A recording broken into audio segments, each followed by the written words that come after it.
সামনের দিকে অগ্রসর হতে পারে। আমি আমার স্বাগত বক্তব্য এখন থেকে শেষ করছি।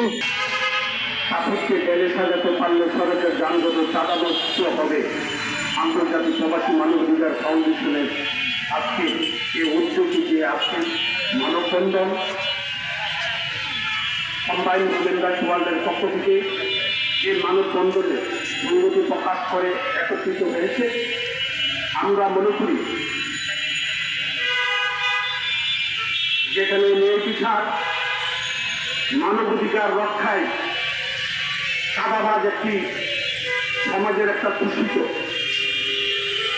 আজকের আন্তর্জাতিক প্রবাসী মানবাধিকার ফাউন্ডেশনের সম্মানিত নেতৃবৃন্দ যথাসময় যথাযথ পদক্ষেপ নিয়ে যে আজকে আন্তর্জাতিক মানবাধিকার প্রবাসী মানবাধিকার ফাউন্ডেশন যে মানববন্ধনকে আয়োজন করেছেন, সামনে কোরবানির ঈদ।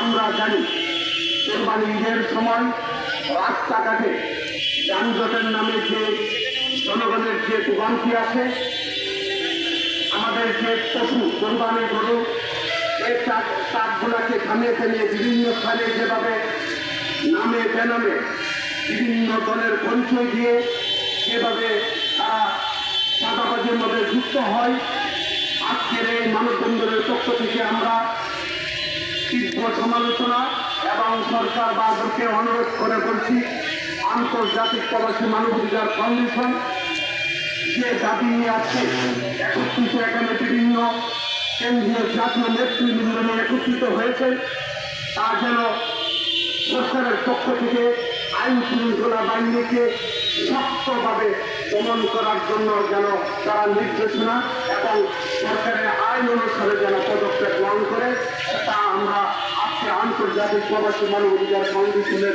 মানবতন্ত্র থেকে জোরালো দাবি জানাচ্ছি।